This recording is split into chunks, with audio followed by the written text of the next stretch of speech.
olsun, əziz hörmətli məclis qonaqları, hər birinizi xoş gördük. Qarasut kəndində dostlarımızın, qardaşlarımızın diyarında Cahit Bey'in, Fatıma Hanım'ın toy məclisində hər birinizi salamlayıram. Gözəl bir vağzalı sədası altında beyimizi gəlinimizi qarşılayırıq. Beyimiz gəlinimiz məclisimizə yaxınlaşır.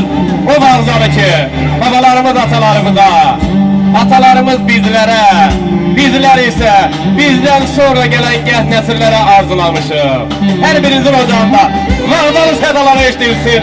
Amin inşallah. Ayça, Ayça.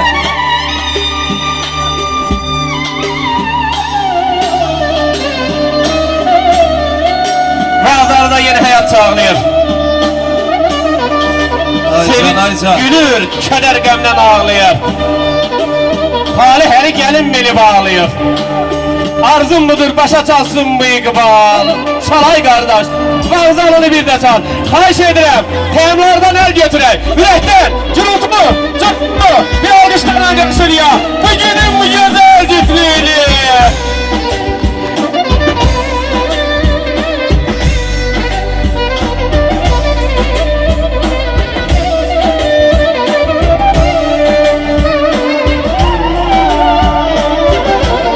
Cahit Bey, toyunuz mübarek olsun.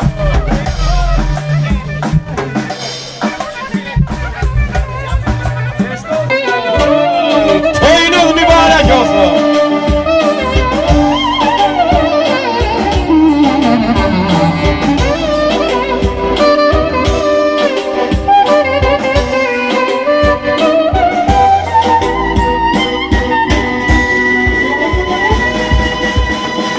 Eşq olsun. Əziz, hörmətli məclis iştirakçıları, bəlkə də musiqinin səsi mane olurdu. Sizin alqışlarınızı bəy gəlin eşitməsin, amma musiqi bir anlıq dayanıb, ürəkdən bir alqışlar gəlsin. Bugünün bu gözəl cütlüyünü ürəkdən alqışlayaq.